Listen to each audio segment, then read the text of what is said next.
This is the LowcoSports Lowdown podcast. Here are your hosts, Justin Jarrett and Wes Kerr. Hey, Loco sports fans. Welcome to a Friday night edition of the Loco Sports Lowdown. We had Max Arraj, and I was going to have to apologize for the intro being wrong again, but then he disappeared. The gremlins got him while we were going live. So, yeah, during the countdown, he got raptured. So hopefully Max will jump back in with us, but Wes and JJ with you for the time being, and we've got friends coming along. We're going to have Coach Brett Macy, AD over at Bridges Prep, is going to come on with us and talk a little bit about their new gym and weight room and just, what's coming down the pike at Bridges Prep, kind of state of things and what's to come, as well as talk about his put on his dad hat for a little bit and talk about Tanner, his son, the quarterback at May River, and his recruitment, which is picking up as he goes into his senior year. So, some different ground we can cover there with him, as well as, seeing a bunch of kids that he was around for a couple years who are graduating, going on to the next level. So all kinds of stuff happening there. Coach Mullis is going to try to check in from Clemson, where we do have a look at his current view. Pretty nice spot to be. Yeah, Donnybrook over there. High Point with the 3-2 lead over Clemson. Just took the lead. Yeah. Wild stuff happening. You never know what's going to happen on the road. We had a big upset already take place today over at East Carolina as Evansville knocked off ECU 4-1. And then in that same regional, VCU took down Wake Forest 1-0. So that's a bonkers regional over there. I was outside for a few hours and had lost track of it, but wild stuff happening on the road to Omaha. So speaking of which, we'll if Mullis is able to get on, he's going to try. We'll talk with him about it a little bit more, but James Lehman on the travel roster for Wofford. He's up at Chapel Hill. Didn't get in the game today, but he's there, and that's a step in a very positive direction for him. I saw that his dad, Bill, was able to make the trip and posted some photos on Instagram. So, I mean, what a cool thing for Pops to be in attendance for his son playing in a regional, and maybe he'll get an opportunity at some point. But what a cool thing for him. We've got a few headlines to get through. We're going to catch up with Max, see what he's been up to. But, again, he got raptured by the internet gremlins. He's lost, so we'll see if he comes around. But how you doing, buddy? You holding up okay? Yeah, it's been a fun week. Today was beautiful. Got to go to a nice bike ride outside after work, and just really nice weather out here, and enjoy it before it gets pretty warm. I mean, it's crazy. June 1st tomorrow, getting into the summer months here in the Low Country, but I'm doing great. I was able to catch some college baseball. I mean, this is one of the most fun days of the year to be a baseball fan. Everybody's in action to start the NCAA regionals, so that's always a fun thing. And it's been good to get some time away from the craziness of the end of spring sports. It's kind of died down now after the end of what's been a fantastic spring season. So just good to catch your breath for a bit and then get ready for, some more activities to come over the summer. But definitely miss going out to see those games. But at the same time, I'm getting hyped for what's next, including some youth baseball, and then just getting things ready before you know it, turn around to football and get ready to start talking to coaches and players over these next few weeks, because it comes up very quickly. But I'm doing great. And how's the baseball coaching been recently as you guys get into the summer ball portion of the year? Yeah, it's been good. We got off to a really good start. We're 8-3.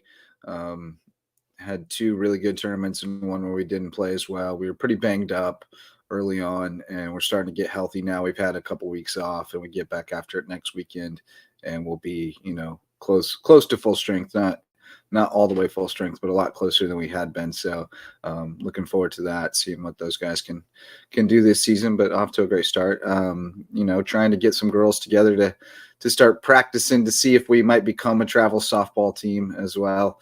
I love coaching, man. I love being around the kids. I love seeing, them put in the work and see the progress and lots and all the things that you can instill through it. And I have so much respect for the coaches that we cover. And, you'll see, you'll notice if you pay attention. I'm rarely critical of coaches. I mean, it's, you may have a rough season, you may have a stretch of rough seasons, but there's not many people who are out there putting themselves out there to do this job for anything but love for trying to make a difference for the kids, and they're doing the best they can. And kind of the same with officiating too, like I'll be tongue in cheek about it at times, but I don't want to be super critical because it's such a thankless job and it's hard. If it was easy and it paid well, then, everybody would do it, but it's neither of those things, both coaching and officiating. So, it's a very rewarding profession for sure, especially for what we see at the grassroots level, at the youth level, because that's where it really makes a difference. You got to set those fundamentals, those practices for what these kids should be doing on the field and on the sidelines. And when you instill that, it makes a huge difference later on. So I think that it's even the more challenging at times to coach the kids and the younger guys, just because. Oh yeah. I mean, it's a different thing entirely. I mean, when they get to a certain age, they kind of take care of certain things themselves. But then there's Max. Let's see if you can hear us now. Yes, I can hear you. Good to can go? You hear me? All right. Yeah. He was having audio trouble. Welcome, Max. But no, you're right, Wes. It's definitely a thing that when the kids are younger, you have to have a broader skill set in a way to be able to get through to a lot of different types of kids and kids who are all different levels of understanding the game, whatever sport you're coaching. Whereas when you get to a higher level, you generally have kids who have been around the game, understand it, have a pretty good understanding of the terminology and stuff. And that's a different thing altogether. Now you've got to have a better understanding of the game yourself to be able to take those kids and elevate their game. At some point, they'll outgrow you if you don't have that background. And I don't have that depth of baseball background, but I've had to learn it, like stay a step ahead of them by making sure I sit next to people who know more than I do and absorb as much as I can. And they'll probably outrun me at some point, but it's been a great ride so far. But anyway, we will have Coach Macy coming on, and he can talk about that same perspective of like being the dad and being the coach, and then being the dad who's watching them play and you're not coaching them anymore. And like, it's a crazy dynamic. But Max, how you been, buddy? We haven't seen you all week. You only come out on Fridays now. Yeah, it's been busy. But I'm glad to be back on, just working really. I mean, there's, it's been a crazy week. Having Memorial Day weekend was crazy. So I was kind of nonstop throughout the week, but finally get my first day off this week. So I'm glad I'm spending part of that day off with you guys, man. Awesome. Great. Glad to have you. You went and saw a movie Monday night, right? Planet of the Apes? Yes. The Apes. Yes, I did. Well, fantastic movie. We had you missed out on our own Planet of the Apes situation with Bradley, but unfortunately, yes, I heard. R.I.P. Bradley, the Low Country Harambe. I saw on Facebook that he's gone to the big Walterboro in the sky. Oh man. Oh well. That was probably the funniest thing I've ever heard heaven called, the big Walterboro in the sky. Big Walterboro. Oh. That was a good one. That's so funny. I knew I'd find a place to work Bradley into tonight's show somewhere, but I did have some headlines that I wanted to tell you guys about if you haven't seen them. Kobe Peeler, our friend, who was formerly the head football coach at Colleton County and has been on the staff at Beaufort High for several years now, including that state championship team. He will be the new wrestling coach at Beaufort High, which, I think that's an excellent choice. I don't know what Coach Peeler's background in wrestling is, but I do know that he's an excellent coach. He's the right kind of coach to be a good wrestling coach. And he's the kind of guy who, if he needs help, he'll surround himself with people who know better, who know the things he doesn't. Just like I was describing about myself in baseball, he'll go get the people who will add the expertise he lacks. And he's great motivator, great leader for young men. And I'm really excited for them to have hopefully some long-term stability in that position for that program. Yeah. For sure. Yeah. I mean, Beaufort High, you surround yourself with some great culture, as we've seen throughout couple of the athletic teams around that program athletically, but Coach Peeler was really impressed me with what he did as the head football coach over Colleton.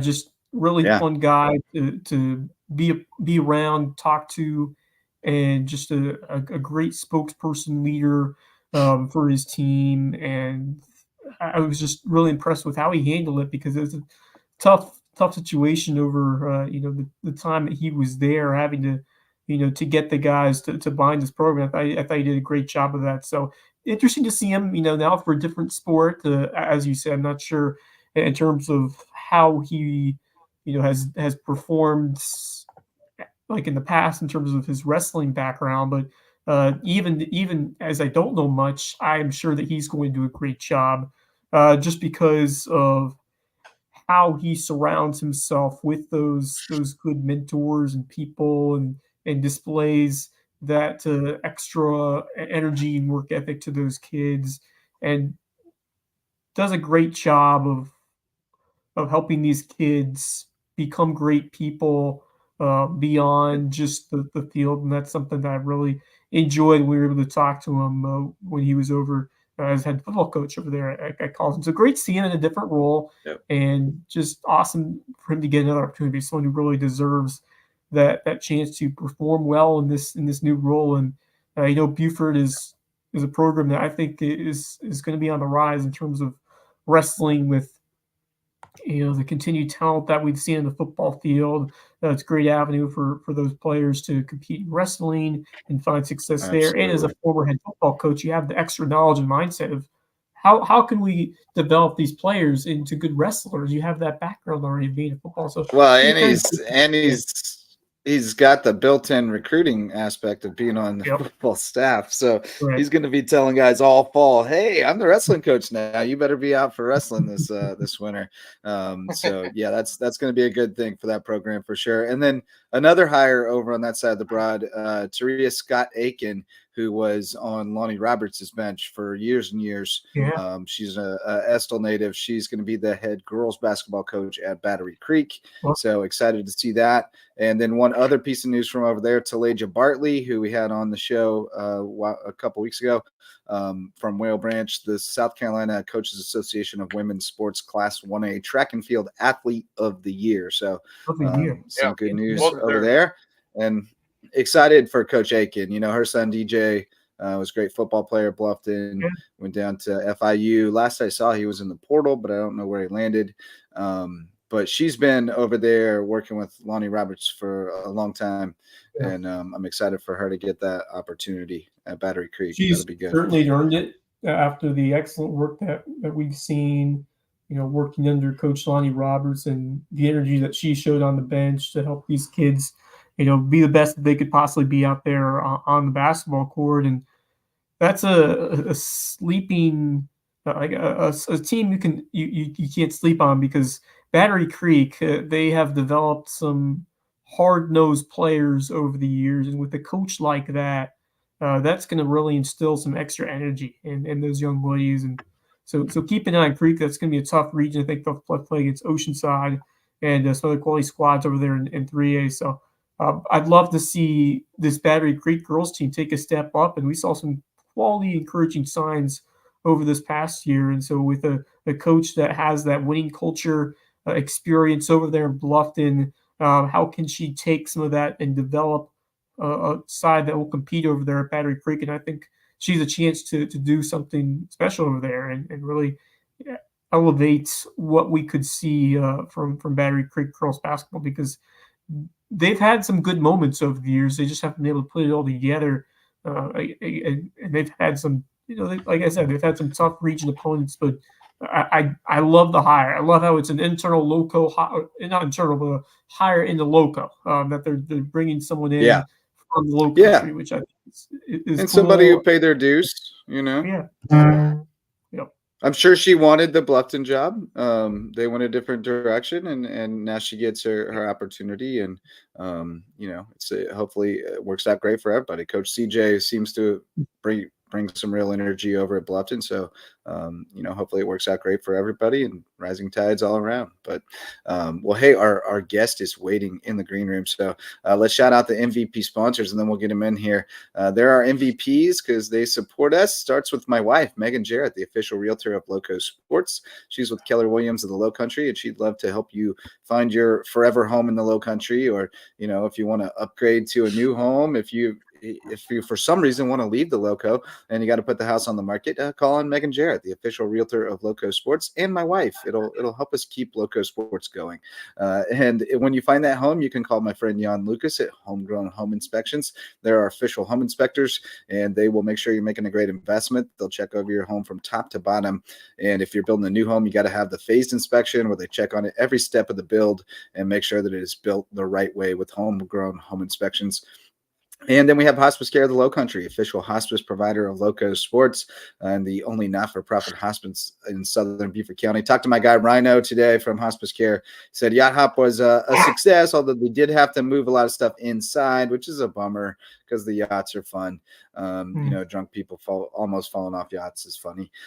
But great times were had nonetheless. But they were not able to raise quite as much from their auction as they usually do. So if you have some money lying around that you're looking for a great cause to donate to, Hospice Care of the Low Country can use it. They provide all kinds of great services in our community, because at Hospice Care of the Low Country, it's not about dying, it's about living. And finally, the Mickelson Law Firm, our original sponsor, our official real estate closing attorney, and the presenting sponsor of our Hilton Head Christian Academy coverage. We love the Mickelson Law Firm and the great team over there. And congrats again to Walker heading up to Anderson University to play baseball.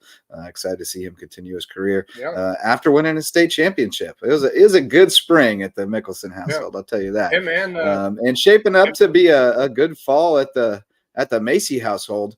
Let's get Brett Macy in here, the athletic director of Bridges Prep. What's up, buddy? What's up, guys? How we doing? Can you hear me all right? Yes, sir. Yeah, yes, we sir. got you. Sounds good. Good deal. Where are you checking in from? I'm on my phone at a neighbor's house. So you texted me tonight, and I said, well, I can make it happen. So that's what I'm doing. Hey, that's how we roll around here, man. We appreciate you. No, we showed the video the other night with Mr. McCullough getting a little campy, but a little cheesy. But we loved it. We loved the cheese factor of it. Lots of exciting stuff happening at Bridges. I saw some clips of your new weight room, your new gym. I know you guys are fired up to have the new digs over there for the Bucks. Yeah, it's obviously a step in the correct direction. The gym is really nice. I know just from an athletic director perspective, I love the 2 new video boards. We actually hired. Oh. We lost him there. Kremlin. You're talking about a program this year we had. Maybe. 11, 13 varsity sports. 2 of them were boys and girls golf that, didn't even have a complete region. And we won 5 region championships. And those athletes haven't touched a weight room outside of maybe wrestling, not necessarily a weight room, but doing some lifts and things like that out on their own. But these athletes haven't even touched a weight room. We hired Ryan McConnell from Battery Creek, who came from Cane Bay about 4 years ago, who I think is top-notch weight coach. He is enthusiastic. He has a way to fundraise money for his weight room. He is going to bring a different dynamic to the athletic program. So really, obviously, the gym is what people talk about and the video boards, but really the nuts and bolts of the athletic program, our growth is going to be in that weight room. It is a huge deal. Yeah, and that's where it's really that's where the difference really lies, in that ability to gain opportunities to get better and get stronger over there at the weight room. A communal experience with these teams, and to have a stadium like that is just going to do wonders. I lost your sound. Oh, can you hear me? Nope. Oh, we can hear you. Okay. Coach Macy. We can hear you, Coach. Coach? So, Coach can't hear us. Uh-oh. That's not good. Oh, man, we'll see if he checks back in. The Gremlins are afoot tonight. Strange things are afoot at the Circle K. I do want to give since we were talking about Clemson baseball earlier, wanted to give a quick update. They did tie the game up. Tied at 3. Interesting score earlier in that same regional. I don't know if y'all saw, Coastal Carolina absolutely obliterated Vanderbilt today. So the winner of that game, the winner of the Clemson High Point game, will be playing Coastal Carolina next. I was a bit surprised. I was like, Vanderbilt Coach Macy's back. There he is. Let's see if we can hear us now. You hear us, Coach? All right. Yeah, well, you went out on us for a second. Yeah, I was about we got you. Be the nuts and bolts of it. Yeah. Yep. And Wes was asking you about. I was really impressed about the additions of the weight room and the new gym, and both the hype video that you guys shared with us. But I mean, what a great year it was for Virtus Prep Athletics. Volleyball team making it all the way to the state championship match. What a terrific experience that was to be a part of that run. And then a strong season as well for the men's basketball team. We saw soccer have some solid seasons and postseason results as well. And so just a recap of how exciting and special this athletic year was for the Bucks as you guys get ready to make all those additions and power into potentially even better year. Yeah, exactly. The soccer teams, boys soccer was really good again. I know last year they made it to the Final Eight, and they did that again this year. Won the region championship really with a huge win against Royal Live Oak late in the year. They beat us by 2 goals, so we had to repay the favor at their place, which we did late in the year, and then we ended up getting the tiebreaker on goals allowed. Our girls soccer won the region also and made it to the second round for the first time ever. Unfortunately for them, they had to combine with 2A and ran into Oceanside, which obviously is just an absolute power, completely understandable, but really a good year from them. And Justin, I know you're a big wrestling guy. Our wrestling program was really, really good. We were unfortunate. We missed having a 1A tournament, duals tournament by 1 team. If that tournament happens, I'm very confident that we would have been wrestling for the 1A state championship. But we obviously had to combine with 2A, and Edisto got us in the second round, who we'll be seeing a lot of this upcoming year in 2A. So we have to be ready, but really a really strong year. And what these athletes have gone through the last few years, and this year included, still trying to get our gym, trying to get fields. They have really persevered, and you're talking about 5 region championships under all that, all those issues and pressures is really amazing, and a tip of cap to our student athletes for that. Yeah, man. Your wrestling program, you mentioned that. I had such a good time getting to know those guys in the gyms this winter.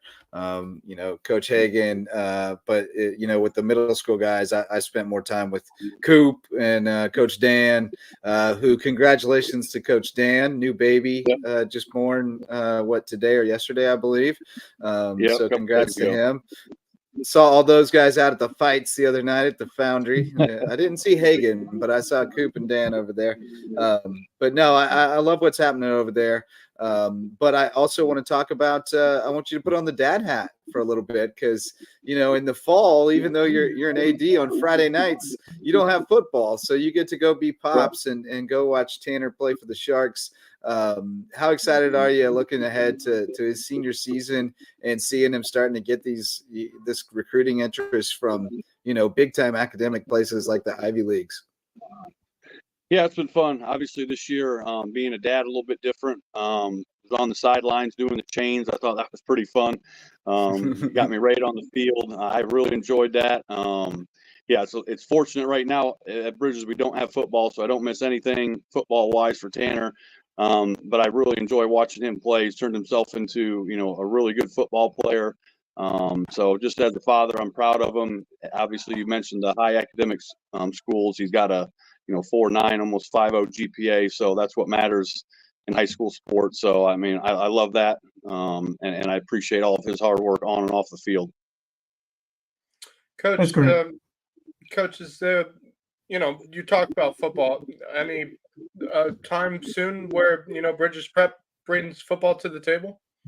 Yeah, certainly. We're looking at probably just guesstimate 2 to 3 years. We have another building that we want to build that will house 3 to 6, that will put another 900 kids at Bridges. That's K through 12. And then that's where all of our stadium and our permanent fields will be built also.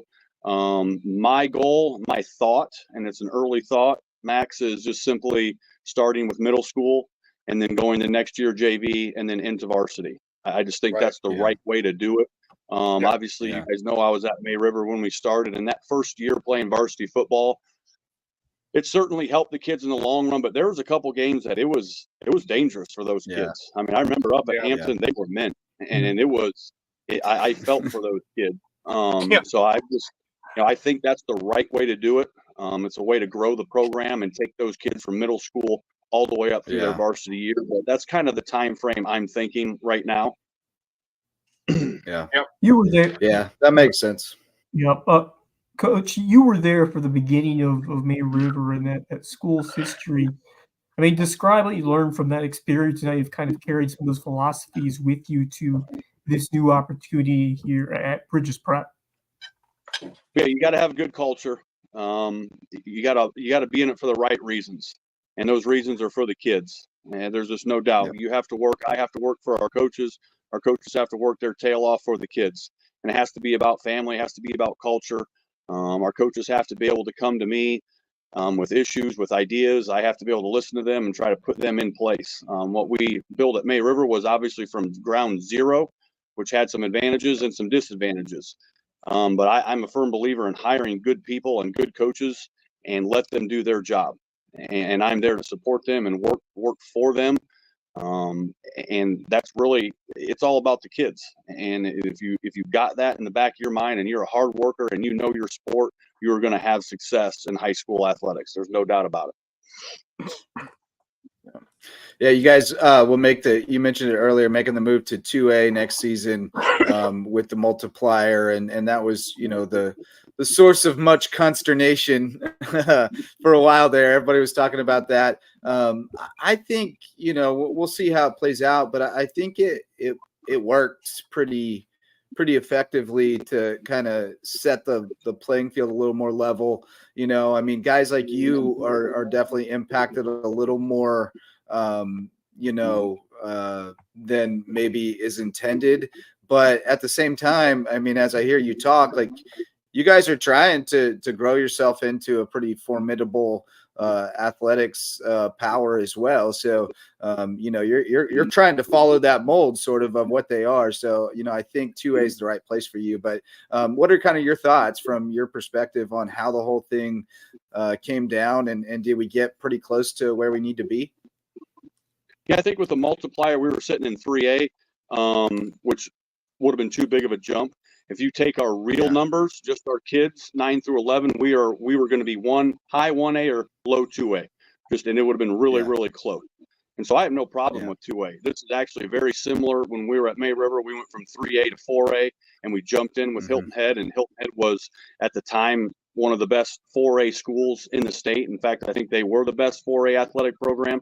So there's some advantages to being 2A, and that's actually JV programs. In our 1A region, we didn't have a lot of JV matches. We had, soccer had 5 or 6. We had to go out and play a lot of private schools with our JV programs, which actually hurt. And that was very similar as a 3A program at May River with the Ridgelands and the Lake Marions didn't have a lot of baseball, softball, JV programs. So yes, we were winning region championships, but we weren't building our program. So with this move to 2A, I think you're going to see, us be able to build our JV programs up, be able to go from middle school to varsity, and more than likely in 3, 4, 5 years, we're probably going to settle in at a probably 3A, which is going to be fair. And I've told our coaches, our biggest advantage at Bridges Prep, Justin, is we have our middle school right there on campus. We have to be vertically aligned. Right. Our middle school coaches need to be working with our varsity coaches, obviously JV, but they should be implementing those things that the varsity coaches want.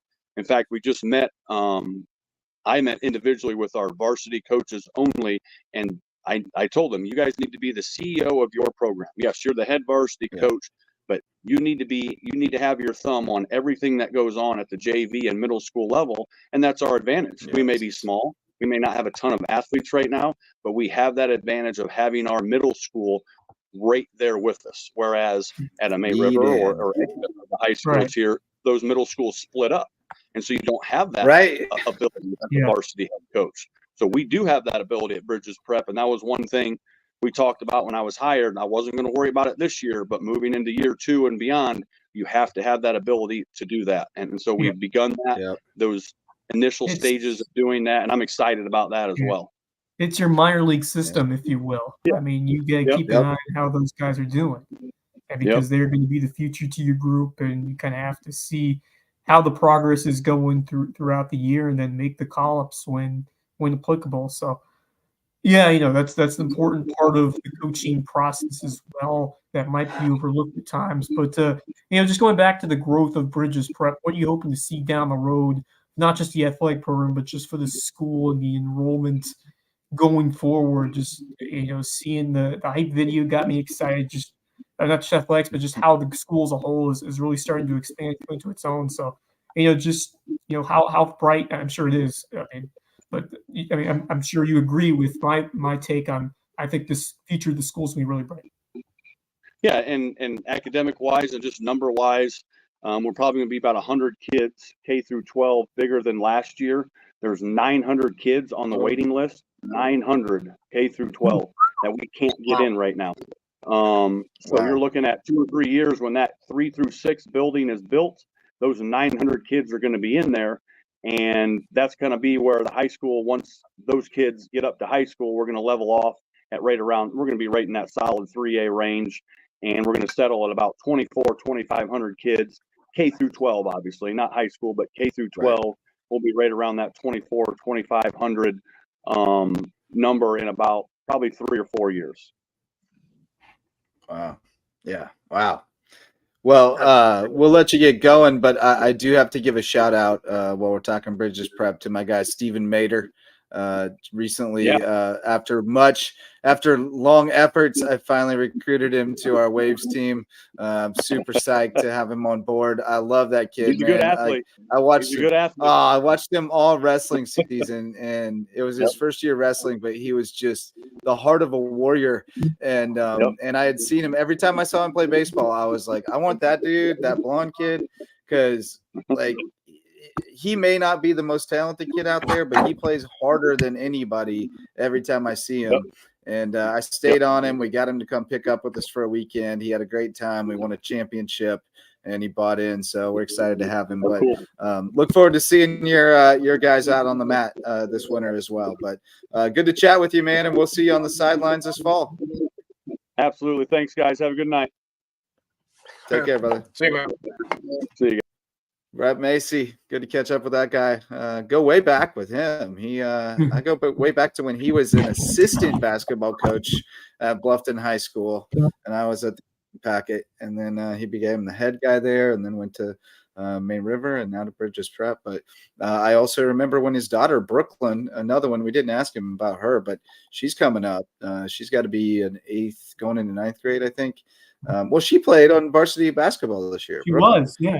She as an 8th grader. Yeah, she's going to be something else too. I remember her when she was in pre-K, like in daycare with Truman.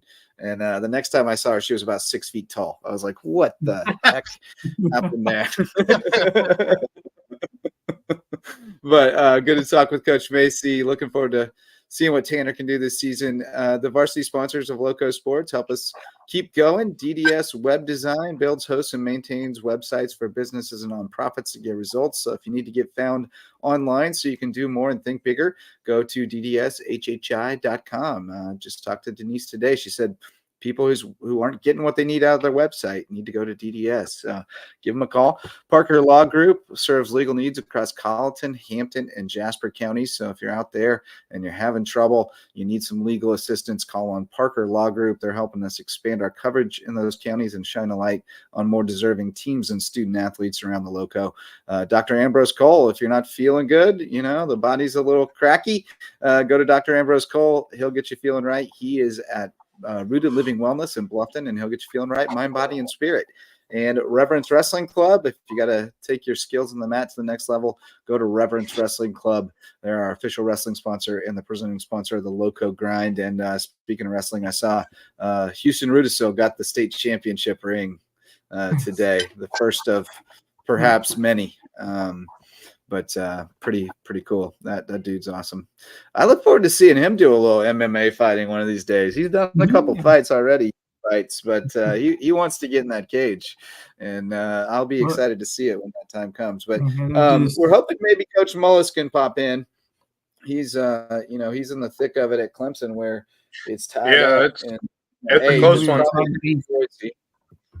Probably pretty noisy there. He may not be able to join us, but you guys been watching college baseball all day? Yeah. Yes, I have. How about South Carolina, man? They walked it off against Madison today. What a game that was. That was exciting to watch. I had a lot of fun watching that, and I'm having a lot more fun watching this Clemson game right now. That's a crazy game, man. The High Point's really good. I remember watching them when I was at Charleston Southern a few years ago, and I remember watching them play, and I was like, wow, this team is really good. Their starter has been dealing.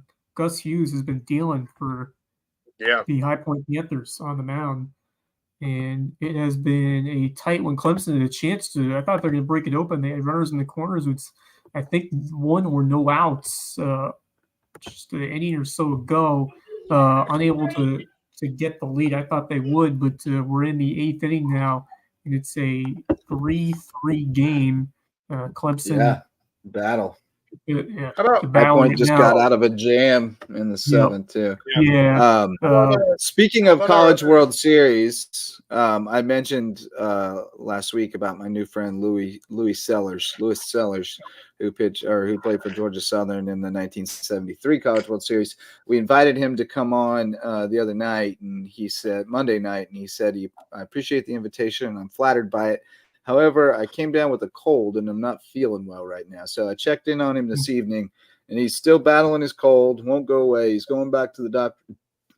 Going back to the doctor on Monday and run some tests. So, but he did say that he got to sit around and watch college baseball all day, so it's not all bad. So he's loving life right now, enjoying. We got three South Carolina. We got three teams from our state in the tournament this year. I mean, Coastal Carolina laying. We have Wofford as well. I think Wofford. That's right. Yeah. Wofford. That's right. I forgot. Wofford losing to LSU. They went. They went to the wall with LSU today. And like I said, you might have missed it, Max, but James Lehman on the travel roster for this weekend or for the regional with Wofford. So good stuff. But really how about Coastal Carolina laying the smackdown on Vanderbilt today? 13-3, man. Yeah. Coastal Carolina going in as a 3 seed, Vanderbilt the 2 seed. I know Vanderbilt's had a tough year. I mean, granted, they're in probably the toughest conference in all of college baseball with LSU, Kentucky, South Carolina, Florida, LSU. I mean, the list goes on for amazing teams. And then they're adding Texas next year, another really good team that they're going to add to that SEC, just competitiveness. So, a tough year for Vanderbilt, but I mean, they're playing really well regardless up until that game. But I have a feeling they'll bounce back within the regional. I expected Clemson to I struggle. don't know, man. Bit. They're gonna have to play whoever loses this, right? Yeah. Yeah. So they'd end up playing Clemson. I mean, if Clemson loses, you play Clemson. Yeah. So it's a tough road for Vanderbilt. Because the way this High Point team's playing, It's a long way back. Yeah. You got to win a bunch of games. Yeah. Yeah. I mean, let's just say High Point loses, the way they're playing right now, I wouldn't put it past them to pull off an upset against Vanderbilt. Well, it depends on who you're. Look, anybody can beat anybody. You gotta have the depth of pitch. You gotta this have is the what guys. I love about college baseball. You find and college basketball too. There are always going to be an upset that everybody's like, "Well, this came out of nowhere." Oh. Well, we saw it here today with East Carolina, ECU. Yes. Falling to Evansville. ECU number 16 national seed.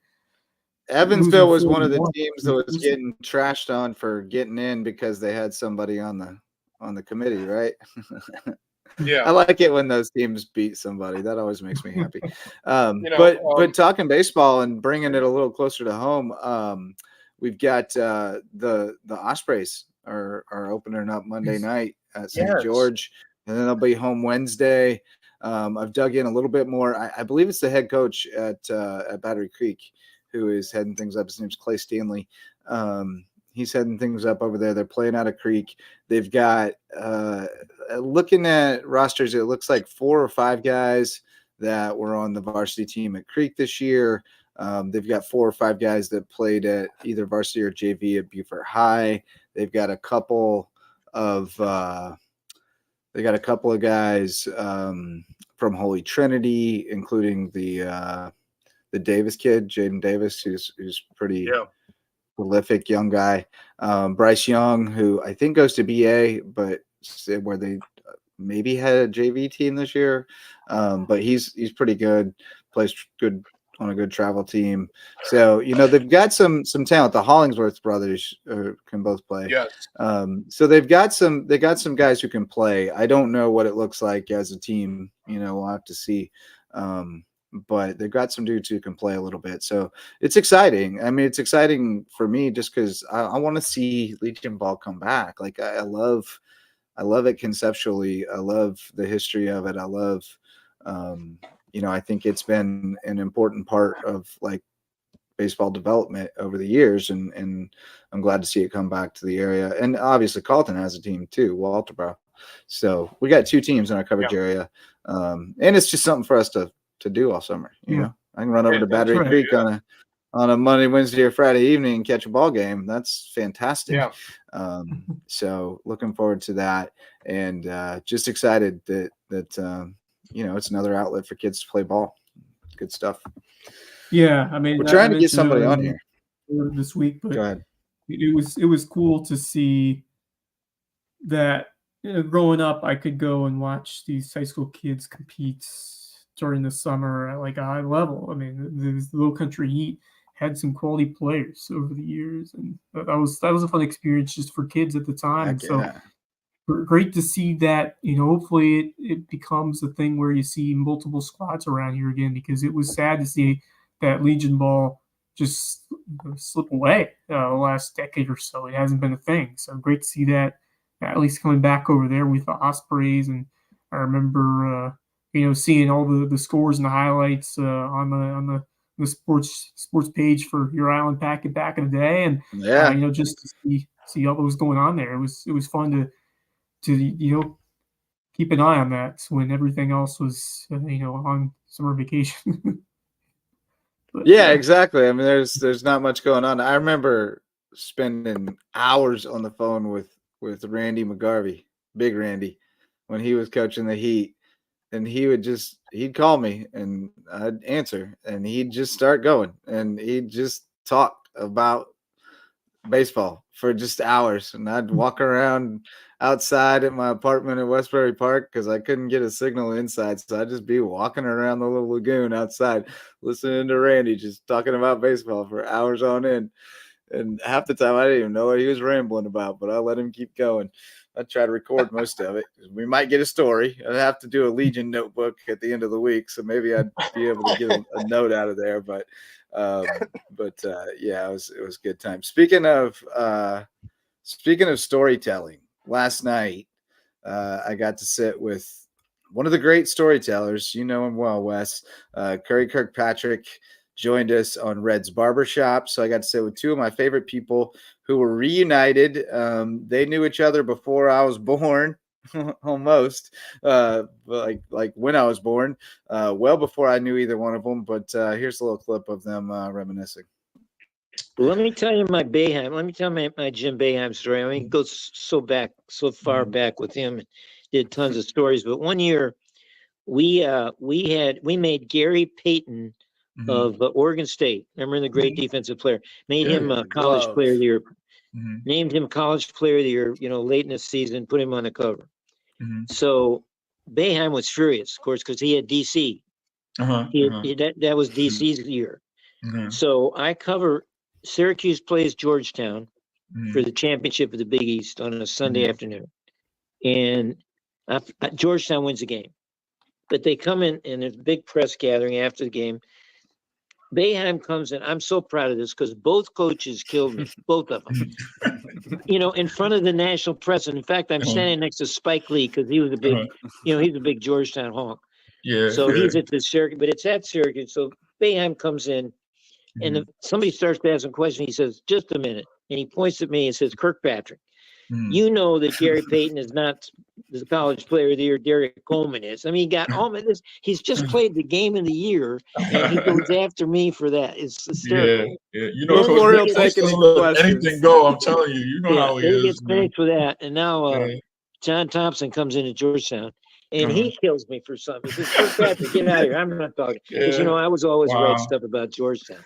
When they had you needed Bill Walton there to stand up for you. Yeah, really. Good old days. Yeah. And I was there. I don't know if you played in this game when they lost. Boeheim lost another game in the Big East tournament in the Garden. He came into the press conference. He came up on the podium. He took the chair and he threw it across the rim before it even started. He said, that wasn't us. It sounds like him. That wasn't one of our games. Yeah. He thought he got screwed by the referees. He throws the chair across from me. He says, "Next question." Yeah. We were laughing. We had one. I love listening to Curry tell stories, man. He's had an incredible run. Shameless plug for Under the Bus. They had their best episode yet this week, and they've had some good ones, but this one was really choice. Lots of great stories from Curry about Bill Walton, who he was really close with. But also just Curry and Rich, when they get going on the NBA, it is something else. And then at the end of the show, when they just start throwing everybody under the bus that they had on their list that they didn't get to yet, I call it the lightning round. They start just throwing people under the bus right and left. It always gets fun down there. There's some good zingers from both Curry and Rich, and Bob is just a great straight man who steers the ship. But really enjoys working with those guys. And Wes, got to thank you for the initial introduction to Curry Kirkpatrick, somebody that you've known for a long time and had some incredible experiences with a legend. Yeah, no, it's been cool because when we first started this thing up, one of our first interviews was Curry. Yep. And got to pick his brain and kind of, go through his career and talk what stood out the most because he was, a big wig in the industry for a while. I mean, if you read Sports Illustrated, that he was the guy. People were, pumped to see the latest article from Curry Kirkpatrick, whether it's about North Carolina Tar Heels and the golden days for UNC or and then tennis. I mean, he was a huge, famous tennis writer as well, covering some of the greatest rivalries in the sports in its heyday, where you had all the great Wimbledon rivalries of guys like Bjorn Borg and such back in the day. So he was there and he was actually there as well. I believe he covered the very first and second RBC the Heritage Golf Tournament in Harbortown. That was like one of the reasons he first came to Hilton Head. So it's kind of cool to recount the memories that he made over the years. So it's unreal. Who lived so many different experiences with journalism, and now to find himself a place here where he's spent his retirement years over in the Low Country, and it's just a great voice to have, to just remember some guys and to talk about your experience doing this. And it's just that's one of the fun things, and just it's a great voice to have alongside Rich Basirico and Bob Stevens on the bus. And, that show just keeps getting better and better. So make sure you tune in every week because it can be rowdy over there. It's really hitting its stride. I mean, the thing arose from literally just them getting together for breakfast and doing that very thing, just shooting it, just arguing about sports, we should start a podcast. And making cracks. And they said we should start a podcast. And Bob said, well, I know a guy. And Bob called me and I said, oh my goodness, I would be so excited. And, we shot for the moon. We started doing it at WHHI at the start, and ended up moving over we're doing it at USCB now, with our friend Trey Ramsey helping out on the back end of things, which is a huge help.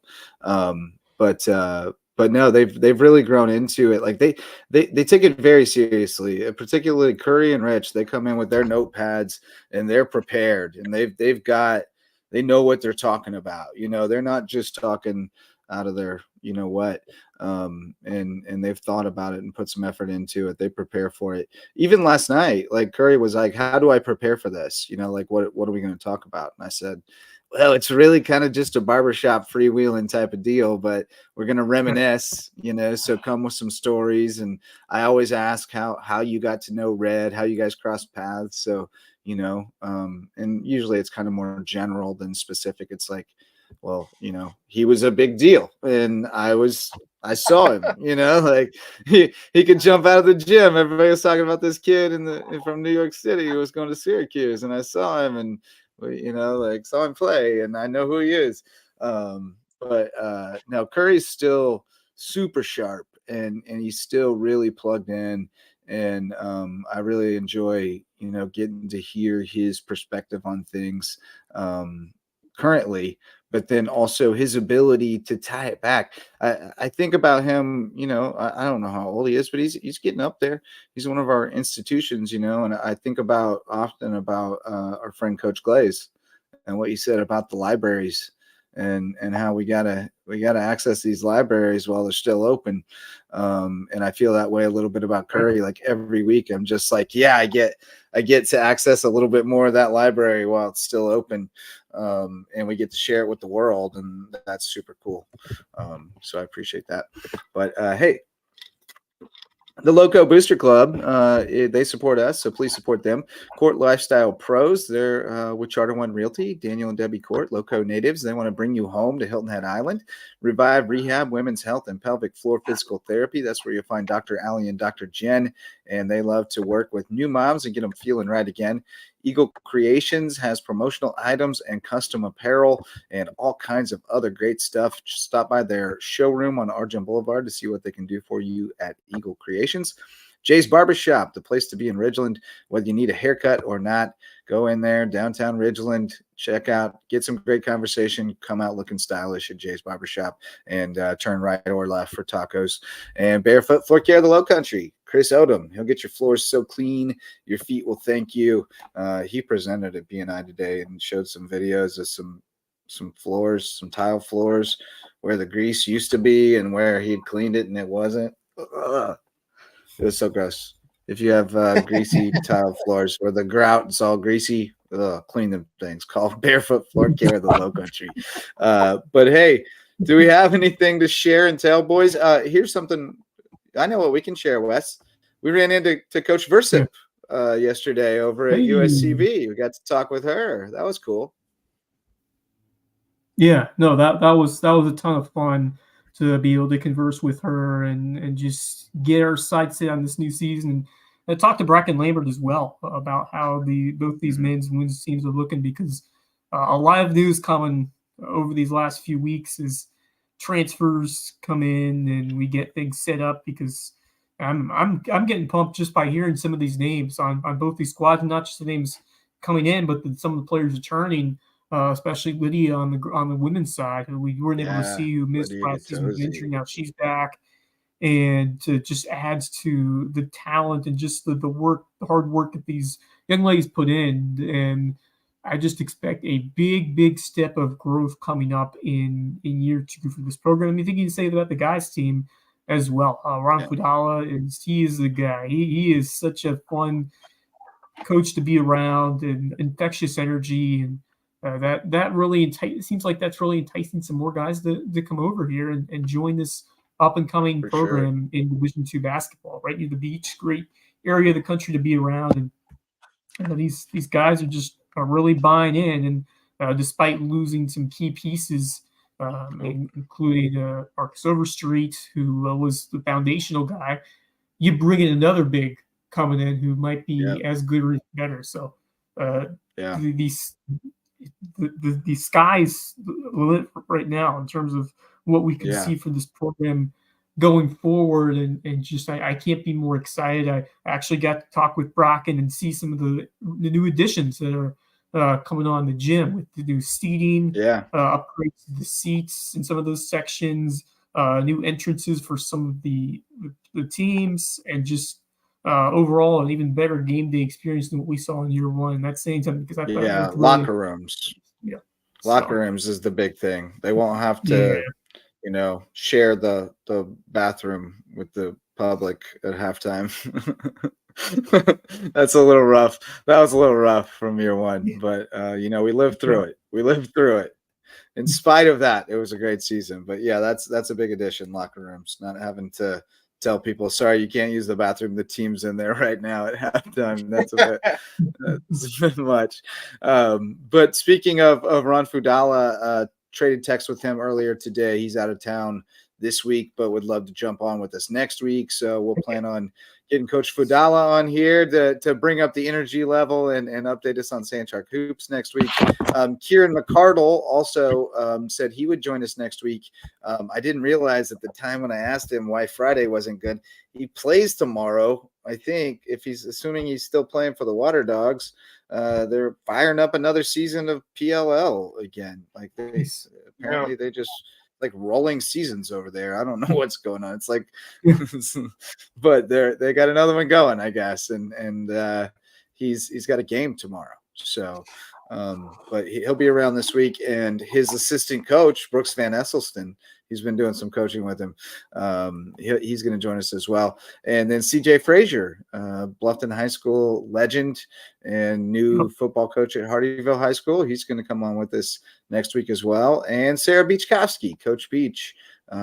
She was going to join us tonight, but she got stuck on a boat and couldn't make it to a place where she could do it in time. So, that happens when you're married to a boat captain. Sometimes you get stuck on a boat. Don't make it home in time, but we'll catch up with Beach. She's she's cool. She's just got a cool perspective. I just want to bring her on to talk about her experience as a woman working in football, working as a football coach. She's been director of football ops for a number of years for BJ Payne. I'm going to ask her to tell her funniest BJ Payne story that won't get anyone fired, and see how many of them we can get. Also she has some thoughts about Harrison Butker that we might get her to share. And you can imagine what direction that might go. But that's all the stuff we're going to get into next week. Anything else you always want to talk about before we call tonight? Yeah, I got a couple things. First one, you'll like this one, Justin. I'm sure you've seen it already. Gable Stevenson is signed with the Buffalo Bills, former Olympic gold medalist and probably one of the most failed WWE wrestler. Yeah. Well, one of the most dominant college wrestlers ever, too. I mean, he was a beast in college. I saw that. Absolute and then the animal. Dude's a beast. The other one I saw, I was watching Savannah Bananas had a game live on YouTube the other night, and I didn't know that they had done this, but they've made some renovations to Grayson Stadium. They've added more seating in the outfield. So you have outfield seating now at Grayson Stadium. Like bleachers? Yeah. No, like seats, like actual seats. But I mean, so like bleacher seating, like outfield, beyond the outfield fence. Yes. Oh, nice. Nice. So that's what I meant by bleachers. Bring in more people to Savannah, man. Bring in more people. Make it easier to, in terms of trying to get tickets sooner rather than later, because they sell out so freaking quickly. It's not even funny. No, that's great. Speaking of the Savannah Bananas, I'll circle back around. I got a lovely email from Donna Winland, her son Paul. We've been talking about Paul. They fell short. They lost up in Idaho. But Donna sent me a really nice note, and I did want to share that she thanked us for the love for Paul. And let me know, I had forgotten his father passed away a few years back, and he kind of went through a hard time, but really found himself this year at Georgia Gwinnett, has another year left and plans to go back. But this summer, he is going to be playing on the Aussie Drop Bears, a team of college and ex-Major League Baseball players who are going to play a series against the Bananas. He played for them last year, and he's going to play for them again this year. So that's just another real the firefighters, right? Yeah, the firefighters are cool jerseys, by the way. I'm not gonna lie. I saw the jerseys, really cool. They're pretty dope. The Banana Ball, the league is coming for sure. You can bet on it. Yes. Yeah. 100%. I wanted to give a shout out of a cool story that came across my radar a few days ago.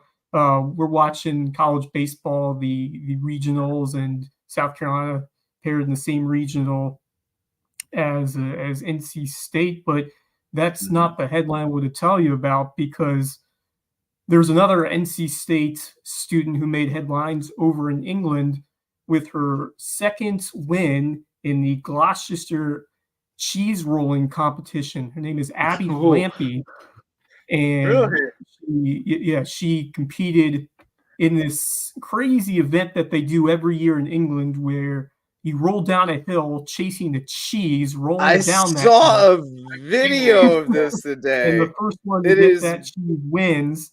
And Abby Lampy has won it now for the second time in 3 years. She's a student at NC State University and has now become a folk hero by the fans over there at that school. I believe she's the first American woman to win this event twice, if not the first American woman to win it ever. So, just a funny story, but one that came across my radar the other day. And tell you got to have a lot of mental fortitude to compete in something like that, because you are going to get yourself dirty and potentially embarrassed. It's crazy. I've seen videos. For those of you who haven't, got to go watch some of the videos. It's nuts. It's crazy. It's unreal. I just want to go back to this. I watched an Instagram reel of this about 15 times in a row today, and I watched a different person every time and just watched them flip down the hill. It was unbelievable. It was like watching. There's also one of a little kid's baseball game, and SportsCenter posted it, and they said, watch a different kid every time you watch. Like, keep your eye on a different kid. Oh my God. It's unbelievable. This kid hits the ball, T-ball, hits the ball. He runs almost to the pitcher's mound and then starts veering over toward first base. There's like a collision on the infield. Kids fall down everywhere. One kid picks up the ball, fires it to first, hits the first baseman in the head. He goes down like a sniper, hit him. The kids surrounded the bases. Oh, man.